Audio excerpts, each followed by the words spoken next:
we are next going to talk about our next candidate running for this county council seat, which is Tasha Kama. And Tasha, we supported Tasha 2 years ago in 2018 election. And we have some things that we'd like to discuss. Tasha has not shown up for this interview. However, it's very important for us to disclose information about all the candidates, just as we've done with the candidates for the state reps who were unable to show up for some reason. Most of them did not even respond to our frequent requests to be part of the interviews. So, but again, it comes down to disclosing information and the truth so that we can make informed decisions. If a candidate chooses not to participate in this process, then it is it's really our responsibility as the Maui Pono Network to inform the community. So we go and look at their voting records and look at how they have participated in the process. And are they supporting the people in the INA, or are they supporting big money interests? I think these are very important questions to ask as we look at all the different candidates. Even if they don't show for our interviews, it's important for us to disclose and be totally open about the facts, about votes, about how they've shown up, and so that we can make, again, informed decisions. This is such a crucial time in the 2020 elections, when we are basically have a blank page in many ways with this whole new transition that we're going through.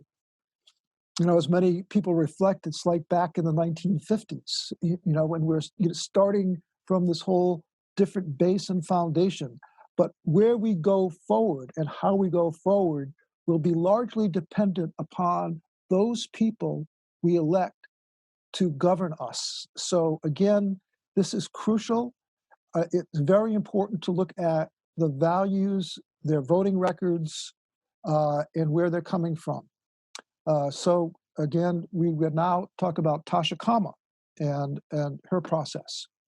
I would like to first disclose perhaps a little bias, if I may, on this. Many of us at the Maui Pono Network, in fact, we had well over 200 volunteers who participated in the 2018 election.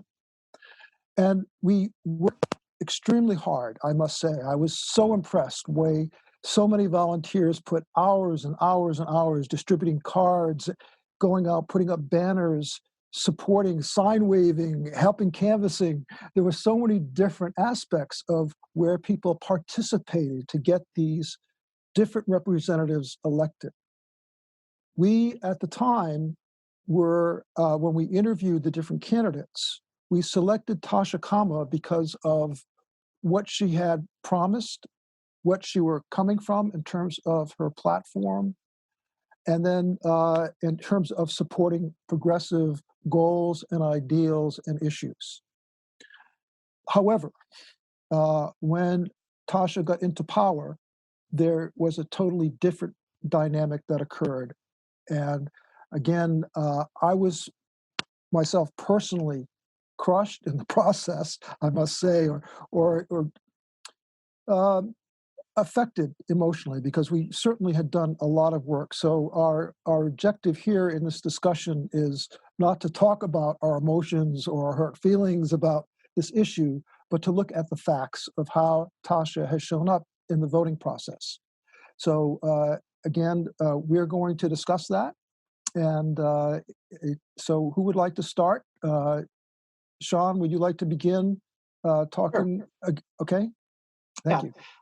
You know, I worked very, very closely with Tasha on her campaign, and had understood through the process of working with her that there were very specific points that she had agreed to and were part of her platform. And the first thing that happened is the instant she got in is her door closed. It was impossible for anyone to get in to see her. I probably put 200 hours into her campaign. And part of what the Pono Network does is once we help people make it into power, into positions, or once they're successful in their candidacies, our responsibility is to take the progressive direction and make sure that the things that the Pono Network very transparently stands for are being kept up by the candidate. And immediately her door was closed. I couldn't get in after the hundreds of hours that I worked with. I was there the day that she made it in. I worked tirelessly as many other people did. So instantly there was a cutoff of all communication. And then immediately after that was a vote that took everybody's breath away for the Corporation Council, who had been shown to have some very, very, very major challenges, and was one of the things that the Pono Network was absolutely wanted to ensure was that a person that was transparent and honest and ethical was in as the attorney for the county. And she walked in one door saying she was going to vote one way, and she came out the other door saying, "Oh, he talked to me for 2 hours. He's a nice man. I vote for him." Less than 2 weeks later, that same man was brought up on charges for beating his girlfriend, and ended up losing, ended up losing his position. And that was the beginning of a cascade of votes that have just shocked the progressive community regarding injection wells, the ability for the council to be able to have its own attorneys so that they were able to work as an independent part of the county government as per the county charter. It's been one vote after another that have been anti-progressive until finally today, quite sadly, her vote, only going on her voting record, she's become part of the Good Old Boy Network. I'm sure that there are a lot of things we could go into regarding that, but the main point is, as far as the stamina that it takes and the forbearance it takes to deal with the pressures of a job on an $850 million a year corporation, which is what we actually have here. All of the county council members are sworn in as basically board members of the Corporation of Maui County. And so there came to be a question as to whether she actually had the capacity to do this extraordinary job. There are only 9 people running a $900 million corporation as far as the laws and passing budgets and other things from that side. And so personally, I've been at this for a long time, and I can say candidly myself, out of the dozens and dozens of people that I've run for every position under the sun coming from Maui in a 20+ year period, I am the most disappointed in this particular person. I'm only going by the voting record. And so from that point, I'll pass them to someone else. But we could go into contextual points, and I hope other people do here, and I'll come back to that as well. But it's mainly the fact that, we do really well. We work as hard as we possibly can to get the best people in. And there are times, as there are with anything else, where there are challenges. And this is one of those races where that it's quite understandable that it's time for there to be a change in this particular position. Okay, thanks. Sylvia, you want to go next? Thank you. I don't really know that much about Tasha, other than that we all worked very, very hard to campaign for her. And like you said, then the votes started coming in, and she wasn't voting for the AINA. She wasn't voting with the people. And yeah, oops. I guess live and learn, and we're going to be really watching this year to see, where people's heart really is. And now that I'm more experienced with the campaigns and the interviews, I do see a difference in people who are willing to have open doors, So yeah, I'm glad that we're opening it back up to new candidates this year. Thank you. Daniel, are you there? Would you like to go next? Okay, yeah. So okay, as mentioned, whole lot of work. Backing you up, Tasha. And the voting record seemed to take a shift. There's a lot of surprise votes which seem to go in a different direction. And if Tasha were to come on the call with us today, I would be interested in knowing what some of her insights were. Why was there a switch? What sort of influences were there in order to have such a shift? Was it perhaps bad judgment? Pat Wong obviously getting dismissed from his seat, regardless of the vote, which was the swing at that instance. Obviously, in that instance, character showed, and it came out, and he was dismissed from his position regardless, which is a very telling situation.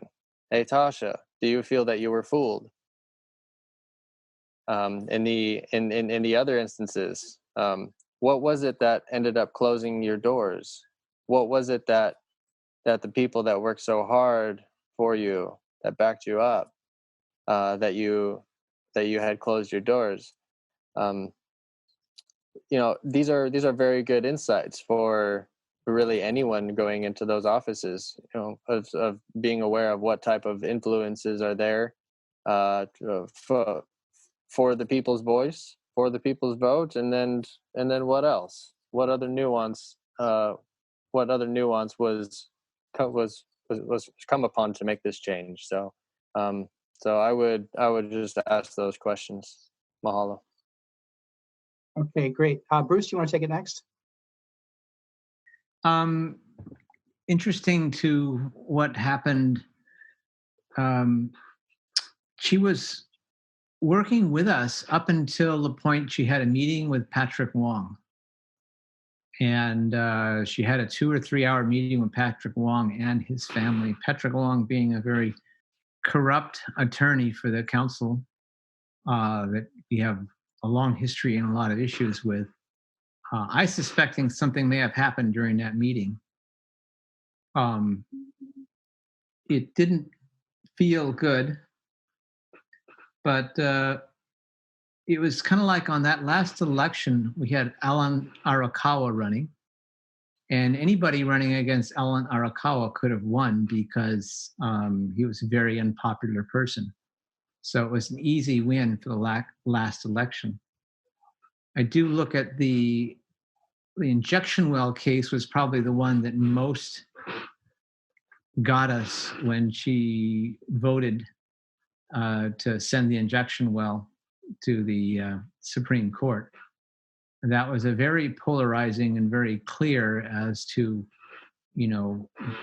of any of the votes, injection well was the one that said, are you supporting the corporate interests to dilute the Clean Water Act, or are you selecting the people and the INA? And she shocked everybody by voting to send that to the Supreme Court. And that was very shocking.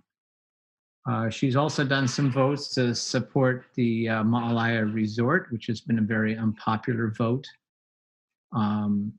to support big interests over the interests of those who want to support the INA. And development of Laniopoko, which was another vote that was very strong on the environmentalists and the people to vote no on that, and she supported it. And most recently, the vote on the managing director to change the system of corruption that we've been living with for so long, to change from a strong elected county mayor to a county professional managing director. And that's been very top of the progressive agenda for many, many years, and many, many hours put into making that happen. And she voted against that. So for me, those are three things that were heavy on my heart. And with that, I'm going to pass it on. Thank you, Bruce. Okay. Along the same lines, I was very disappointed, obviously, in terms of, as I started off saying. And with that, though, we tried on several occasions to have meetings to talk particularly about housing and issues like the continuum of care that Deb Kaiwi had mentioned also. And with that, I sent proposals. I sent a lot of different types of communication about what's being really effectively utilized to take care of the homeless situations in many other counties throughout the United States. And despite doing all the research and providing some very detailed reports and information, I never even received an acknowledgement or any thank you or any movement on that whatsoever. So again, the representation that we were hoping to get through Tasha has not come through. In fact, it's just been the opposite, where again, there's been a very strong alignment with Yuki Lei on all the votes that has come up. And again, we've mentioned some of those votes, like the, Wailuku Civic Center, all these other things in terms of where monies could go in terms of affordable housing. These were great disappointments in terms of where she was voting versus what her initial platform was. Her initial platform and why we supported her so vehemently was because she was saying that she wants to stand for affordable housing and to deal with issues that affected the Hawaiian community, as well as other things that deal with homelessness also. And unfortunately, from our perspective, there has been nothing in terms of creativity, in terms of dealing with those issues in a way that other counties have done so very effectively in bringing in those programs which easily can be done. However, that effort was not there. We didn't see any resolution or any proposals on the affordable housing issue as we were promised. So again, just one disappointment after the other with Tasha. I think I would just like to also mention one other thing that I think is crucial. When we look at leadership, especially what we're doing is empowering leadership. One of the key defining issues of leaders is integrity. And that means following through on what you say and keeping your word and commitment. We had a commitment from Tasha that has been broken. And to me, that doesn't reflect good leadership, just the opposite. So I think that, again, we have to look at that carefully. Just take this into consideration as we're looking at who do we want to support. Again, this is an island-wide vote so that everyone has an opportunity to really participate in the selection between these two candidates that are presently going on. And there may be some others that because we have till June 2nd for people to put in their, if they want to be a candidate to register. However, at this point in time, we have two. And again, I think that if we look at the selection between the issues of especially integrity and leadership, I think that it starts to become obvious maybe what some decisions might be on the voters' part. But again, this is our intention is to inform so that you can make informed decisions on the voting ballot when you get it. The primary will be on July 22nd, 21st, when you'll be getting the ballots for the primary races. The primary races are so crucial, especially for the state rep races. And then as we go into then November and October is when we'll receive the mail-in ballots then for the county council seats. So again, just keep this in mind, and we will have information about the various candidates Again, we'll have all of this posted on our website at mauipononetwork.org. And you can go to the site and be able then to look at all the state rep contested that are going on, contested races. And then here in Maui County, we'll also be listing, as we go through then our interviews, all of the county council races then.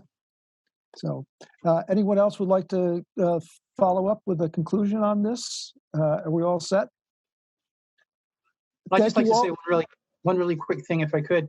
You know, through the process of us struggling to find a progressive